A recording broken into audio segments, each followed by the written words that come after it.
suppose I have to release a new statement on new Nintendo hardware because I'm seeing so many people like going off the rails in regards to this topic. I'm seeing people saying it's coming out in the next couple of weeks. I'm seeing people saying it's coming out next week. I'm seeing people saying it's gonna be announced tomorrow. Okay, like we've gone past like far past this idea that the Switch 2 is going to be unveiled at the end of the year. Like, you have people straight up saying that the Switch is basically going to be over by March, right? That's going to be the last wave of major Nintendo Switch games, which is not true. Clearly not true. We have way too many games in the pipeline for that. But the narrative has persisted for years that the Nintendo Switch is on the verge of being replaced and the Switch 2 is imminent and it's on the horizon. And yeah, like we all knew that new Nintendo hardware was coming because Nintendo was not going out of business, but right now we're in this weird situation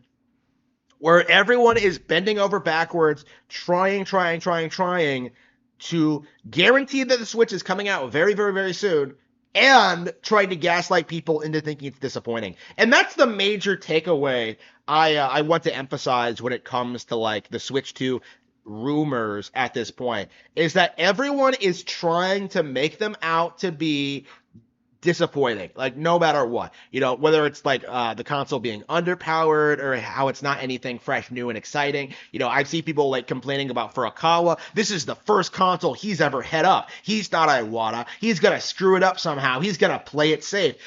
I'm seeing people saying there's not gonna be any games for the console the first year. I'm seeing people complain about the third-party support.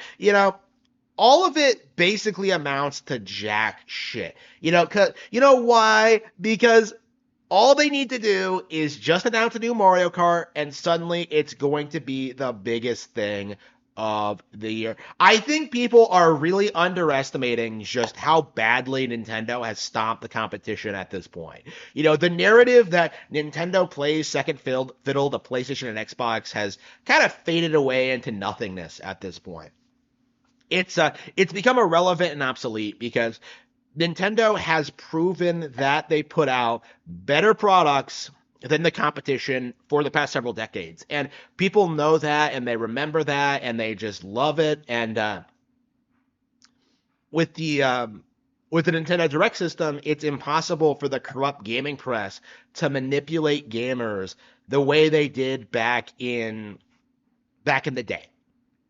Right? When you look at IGN, when you look at what these YouTubers are doing, they cannot downplay games like Mario and Luigi Brothership and Mario Party the way they did. It was a staple growing up, seeing Game Informer try and say that Mario Party titles were like some of the worst games ever being put out.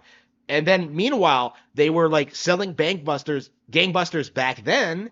And now, Game Informer is not only out of business, Mario Party Jamboree is considered to be the best Mario Party game ever by fans. And I do think this is the reality of the situation, is that PlayStation's attempt at gaslighting people into thinking Nintendo was some declining company, that Sony was doing everything better, that they were producing better and better games, that Nintendo didn't know what they were doing, that they were falling off, that they couldn't remain. It's all just a big lie, right? And I do think the primary purpose of these endless Nintendo console rumors, you don't see this happen for upcoming PlayStation or Xbox hardware, right? The primary purpose for these rumors is to try and turn people off from being excited about the Switch, because you see everyone just hyping up the new console, what it's going to look like, the specs, the games that are going to be on it.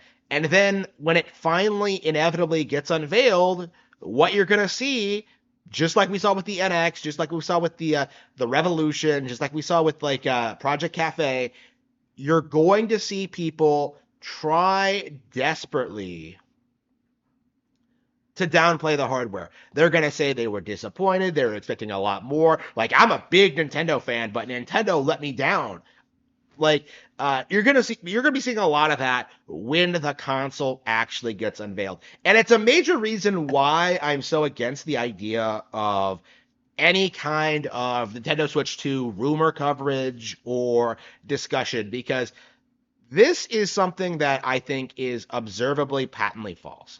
All the stuff that YouTubers are saying now that like this is confirmed and the console does this, like no, it's nothing's confirmed. We don't know anything about any of that. Like to me, it just seems like a complete and utter lie that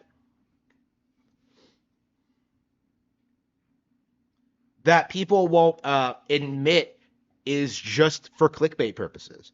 And you can see all of these Nintendo YouTube channels, people like Demish and RGT85 and like Review Tech USA. I'm sure is still doing it as on his live streams. Like you can see all these gaming channels like trying their best to cover everything that happens in regards to the Nintendo Switch 2 story extensively, in hopes of growing their channels, in hopes of getting views, in hopes of becoming relevant, while all these great Nintendo Switch games that are coming out now get patently ignored. Like I just watched a review from Beat 'em Ups, that bearded British cuck. Like I don't know. Like him just sitting there, like no, Mario and Luigi Brothership is the worst game on Switch this year. Actually, no, it's the second worst game this year. Like, and it's the most boring game I've ever played, and it doesn't run well, and like it's a terrible game. 5 out of 10. I agree with IGN. Like, I just sat through that guy trying to gaslight us into thinking that Mario and Luigi Brothership was somehow disappointing. And to me, this is a really good indication of just how out of touch with gamers these people actually are. Because they're not talking about games. They're not talking about things that are coming out. They're not talking about like, real stories that Nintendo has told us, like, no, they're hyper focused on like rumors. They're hyper focused on like what some guys said on like Fama boards or something. They're seriously listening to other YouTubers and reporting it as fact, like I'm sure people like Liam Robertson and Imran Khan are like releasing statements like, oh man, you guys are gonna be really disappointed when the Switch finally gets its successor. It's just like, one of the narratives I keep seeing is that this idea that like the Switch successor is doomed to fail. You keep seeing people say this, that like, oh, Nintendo consoles suffer a huge decline after a major success, and I think people are going to be really surprised when that narrative just does not come to pass with Nintendo Switch, because they don't understand that those declines happened because of the narratives, because of the established like cultural thing of like hating everything Nintendo does.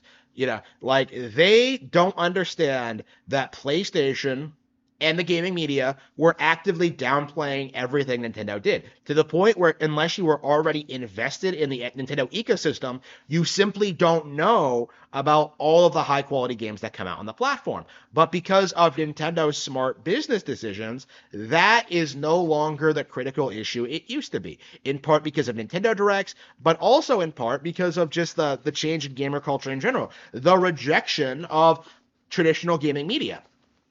So to me, I think it's safe to say that the Switch successor is undoubtedly going to be extremely successful. It's going to be very difficult for the gaming media to downplay this game, other than maybe hyperfixating on the fact that it doesn't have GTA 6. But, as GTA like starts falling off and becoming less and less popular, which I do anticipate will happen at some point in the future, like GTA and COD, like those are two series that will not be able to sustain an entire alternative ecosystem. That's the issue, is like when people are only playing GTA, when they're only playing COD, the fact of the matter is that real gamers are getting more variety, more games, and more experiences exclusively on Nintendo consoles. And it will only be a matter of time until those people flip and join the Nintendo Nation.